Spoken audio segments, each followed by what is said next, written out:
Olá, hoje é sexta-feira, 26 de julho de 2024, eu sou Diego Amorim, começa agora mais um bloco de notas, somente aqui pelo Correio Brasiliense, o seu melhor resumo do noticiário do dia, de maneira clara, objetiva, direta, o mais leve e o mais didático possível. Anota aí os principais destaques da edição de hoje.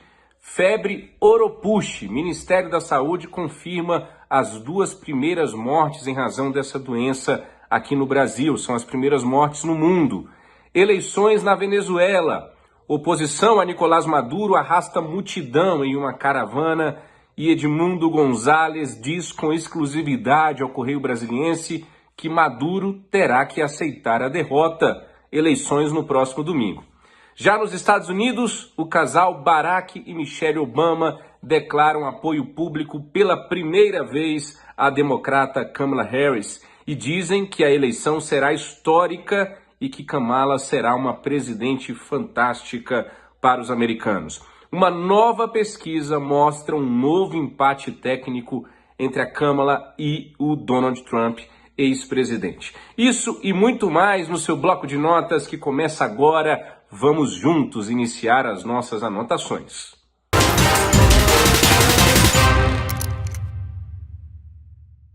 Chegou a sexta-feira, muito obrigado você que passou mais uma semana comigo aqui no bloco de notas, sempre às 5 horas da tarde com as principais anotações do dia. Deixa o seu like, deixa o seu joinha, ativa o sininho das notificações, se inscreva no canal do Correio Brasiliense, caso você ainda não seja inscrito. E mais importante do que isso, compartilhe esse link com mais gente, para que outras pessoas possam conhecer o formato aqui do Bloco de Notas. A audiência tem crescido a cada dia, por isso eu agradeço o carinho da sua companhia. E vamos começar as nossas anotações. Hoje, sexta-feira, eu começo com um alerta, hein? O Ministério da Saúde confirmou 2 mortes por febre Oropouche no Brasil. O Ministério afirmou em nota que até o momento não havia relatos na literatura científica do mundo de óbitos causados por essa doença.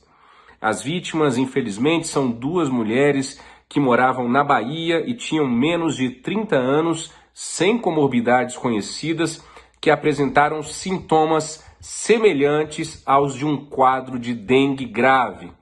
Essa febre, até então desconhecida para pelo menos quase todos nós, a febre Oropouche, ela é causada por um arbovírus, um vírus transmitido por um mosquito, assim como ocorre com a dengue, com a zika e com a chikungunya. Os sintomas são muito parecidos com os sintomas da dengue. Incluem dor muscular, dor de cabeça, dor nas articulações, náusea e vômitos e diarreia.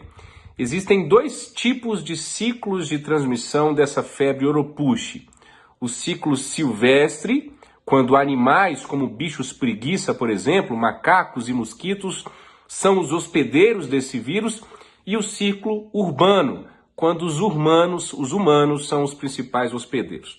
Em todos os casos, a melhor forma de prevenção é buscar evitar a picada do mosquito, claro, quando é possível, por meio do uso de repelentes ou roupas que cubram todo o corpo.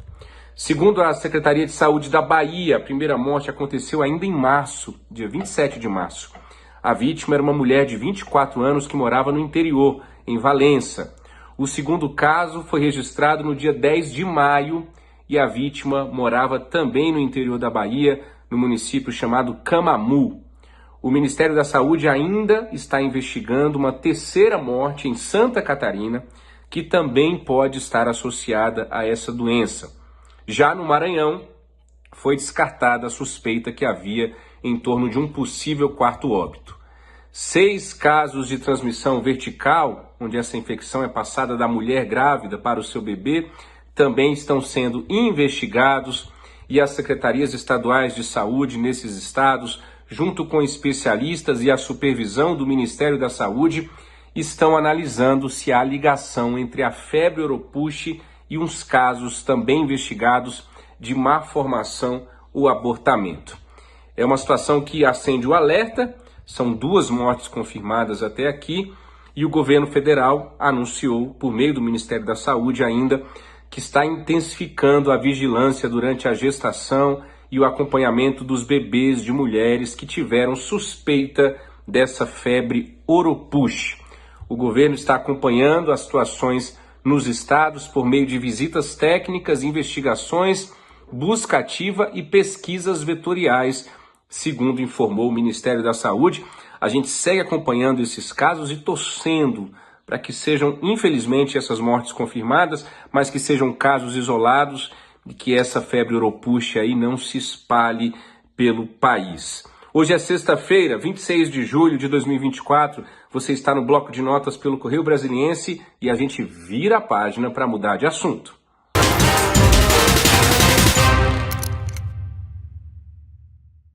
Você que vai chegando agora, muito bem-vindo, muito bem-vinda. Vamos juntos fazer as principais anotações do dia. Eu sou Diego Amorim. Se é a primeira vez que você está aqui, de segunda a sexta nós estamos juntos a partir das 5 horas da tarde para fazer as principais anotações do dia. Olha, vamos falar de eleições na Venezuela, eleições marcadas para depois de amanhã, próximo domingo. Uma eleição muito importante, obviamente, para os venezuelanos, mas também para toda a América Latina. Em uma caravana de mais de 10 horas, partindo da capital Caracas, a líder da oposição, Maria Corina Machado, levou uma multidão. Esse foi o último comício na campanha do opositor Edmundo González, que enfrentará o presidente Nicolás Maduro nas urnas. Esse comício chamou a atenção pela quantidade de gente nessa reta final da campanha que a oposição conseguiu reunir. Não teve som nesse comício, sabe por quê? Porque a empresa contratada para cuidar do som não pôde fornecer o serviço em razão de uma perseguição governamental. Essa é a democracia de Nicolás Maduro. Ao longo do percurso dessa caravana, foi notável a grande expectativa de parte da sociedade venezuelana, pelo menos ali pela oposição, claro, por um novo rumo político após 25 anos de chavismo. Aos 74 anos, o adversário de Nicolás Maduro nas urnas, Edmundo González, deu uma entrevista exclusiva ao jornal Correio Brasiliense, ao nosso brilhante colega Rodrigo Craveiro. Ele disse que poderá se tornar o presidente eleito da Venezuela no próximo domingo e colocar fim a esse ciclo de 25 anos, mais de 2 décadas de chavismo. Ele é mestre em relações internacionais, ex-embaixador na Argélia e na Argentina e não esconde o seu otimismo. Segundo ele, todas as pesquisas sérias dão ampla maioria à oposição. Ele também afirmou que Maduro não terá escolha, em caso de derrota, a não ser aceitar a derrota. Eu lembro a você que nos últimos dias, durante um comício, Nicolás Maduro chegou a dizer que haveria banho de sangue e guerra civil na Venezuela caso a oposição vencesse a disputa eleitoral. O González também disse ao Correio Brasiliense com exclusividade o seguinte, abro aspas, a atitude do governo de impor restrições à nossa movimentação, a perseguição a pessoas que nos prestam serviços, as ameaças à líder Maria Corina Machado, entre outras ações, são demonstrações do medo do governo de Maduro ante o avanço da oposição e ante o apoio que o povo venezuelano brinda à nossa candidatura, foi o que disse o González. E ele acrescentou, não temos dúvida de que Maduro terá que aceitar a sua derrota e se dispor a uma transição pacífica e democrática. A íntegra dessa entrevista exclusiva ao jornalista repórter Rodrigo Craveiro, aqui do Correio Brasiliense, você confere em www.correiobrasiliense.com.br. Vale a pena e na segunda-feira, claro, a gente traz toda a repercussão do resultado das eleições na Venezuela no próximo domingo. Vamos virar a página do nosso bloco de notas deste último dia útil da semana.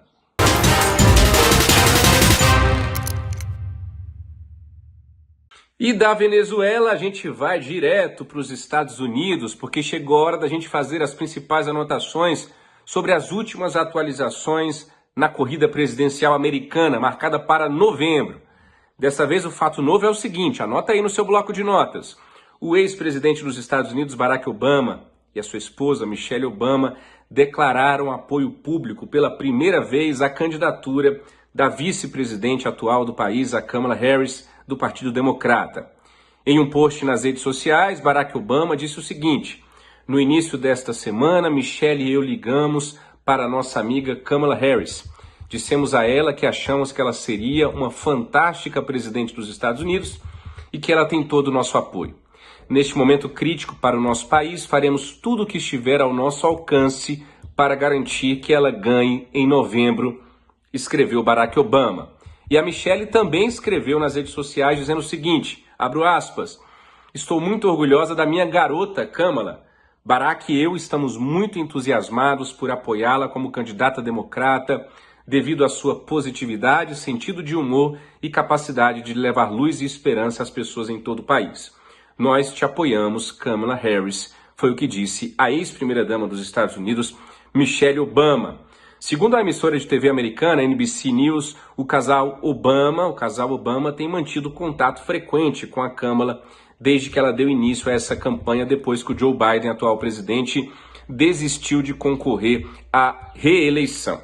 A candidatura oficial da Câmara ainda não está confirmada, é preciso que o Partido Democrata, em convenção a acontecer nos próximos dias, no início de agosto, provavelmente, faça essa confirmação. Obama emitiu uma declaração elogiando Biden quando ele desistiu aí da reeleição e apoiando a seleção de um novo candidato democrata. Naquela época, ele não tinha ainda mencionado a Kamala Harris, dizendo apenas que navegaremos por águas desconhecidas nos próximos dias. E estão surgindo novas pesquisas de intenção de voto nos Estados Unidos. New York Times fez uma pesquisa, CNN fez uma nova pesquisa também. Em ambas, Kamala Harris e Donald Trump, o ex-presidente americano que tenta voltar à Casa Branca em novembro, aparecem tecnicamente empatados. A candidatura da Câmara deve ser oficializada no próximo dia 1º de agosto. Eu falei nos próximos dias, início de agosto, já tem uma data prévia aí, 1º de agosto, a candidatura da Câmara deve ser oficializada e a disputa vai ser dura. Todas as pesquisas até aqui praticamente mostrando um empate técnico, às vezes o Donald Trump um pouquinho à frente, às vezes a Kamala Harris um pouquinho à frente, mas fato é que os dois estão empatados dentro da margem de erro dessas pesquisas lá nos Estados Unidos. Vamos virar a página do nosso bloco de notas juntos para fazermos as últimas anotações desta sexta-feira, 26 de julho de 2024. Vem comigo.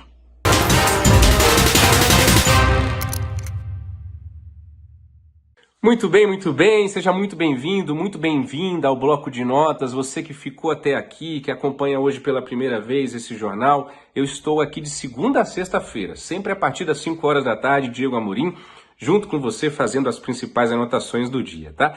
Vamos falar de Olimpíadas de Paris para a gente finalizar o nosso programa de hoje. Poucas horas antes da cerimônia de abertura, nesta sexta-feira, dos Jogos Olímpicos na capital francesa, houve uma sabotagem e os trens de alta velocidade que ligam a cidade a outras regiões da França e a outros países foram alvo de um ataque, segundo as autoridades francesas. Houve atrasos e cancelamentos na saída dos trens, mas a abertura das Olimpíadas, em tese, não sofreu nenhuma mudança na sua programação. O ataque aconteceu durante a madrugada, hein? Houve roubo e incêndio de cabos de fibra ótica, aqueles que enviam informações sobre os trajetos dos trens para a segurança dos motoristas, dos condutores. A estimativa era a de que mais de 800 mil pessoas tenham sido afetadas por esses ataques. A polícia francesa, inclusive, chegou a fazer a prisão de algumas pessoas que foram chamadas de terroristas pela polícia francesa. O primeiro-ministro, Gabriel Attal, descreveu a série de incêndios como atos de sabotagem, realizados de maneira preparada e coordenada. Os principais alvos, segundo o jornal francês Le Monde, foram as estações das linhas que ligam Paris a cidades como Lille, no norte, Bordeaux, no sudoeste, e Estrasburgo, no leste francês. A gente também noticia para você aqui no bloco de notas do Correio Brasiliense que o ex-jogador, o craque Zico, jogador brasileiro, foi furtado em Paris e teve um prejuízo milionário ao ter uma mala roubada na entrada do hotel onde ele está hospedado. Os itens que estavam nessa mala, incluindo joias, somam cerca de 200 mil euros, segundo o próprio Zico, o equivalente a R$1.200.000 nas cotações de hoje. Zico estava em frente ao hotel onde está hospedado com sua mulher, saindo do carro de uma empresa de transporte. A suspeita é a de que os ladrões agiram em dupla. Enquanto um distraía o casal e o motorista, o outro abriu o carro e levou a mala do Zico embora. Ele se manifestou agora há pouco nas redes sociais, dizendo o seguinte: quero tranquilizar a todos, ressaltando que eu e Sandra, a esposa do Zico, estamos bem e que apesar da perda material, o mais importante é sempre a nossa saúde e a vida, escreveu o ex-jogador. Tá certo ele, né? O ídolo do Flamengo está na capital francesa na condição de embaixador do time Brasil nas Olimpíadas. A ideia do Comitê Olímpico Brasileiro era ter nesse posto um ídolo do esporte que nunca tinha disputado os Jogos Olímpicos, é o caso do Zico. E mudando de assunto, anota aí no seu bloco de notas também, o governo federal, o governo Lula, publicou hoje, sexta-feira, regras para o pente fino que será feito nos cadastros do chamado BPC, aquele benefício de prestação continuada em todo o país. Quem recebe o BPC não está inscrito no cadastro único e não atualizou o cadastro do INSS nos últimos 2 anos, terá que atualizar os dados. É o governo federal aí num esforço de identificar possíveis fraudes no pagamento do BPC para tentar sobrar mais dinheiro e melhorar a arrecadação diante da pressão sobre as contas públicas. Esse foi o bloco de notas desta sexta-feira, 26 de julho de 2024. Muito obrigado pelo carinho da sua companhia, da sua audiência. Eu sou Diego Amorim. De segunda a sexta-feira, sempre a partir das 5 horas da tarde, nós estamos juntos para fazer as principais anotações do dia. O jornal de hoje teve a produção do Rodrigo Freitas. Muito obrigado, coragem. Até segunda-feira, na medida do possível. Aproveite seu fim de semana. Tchau, tchau.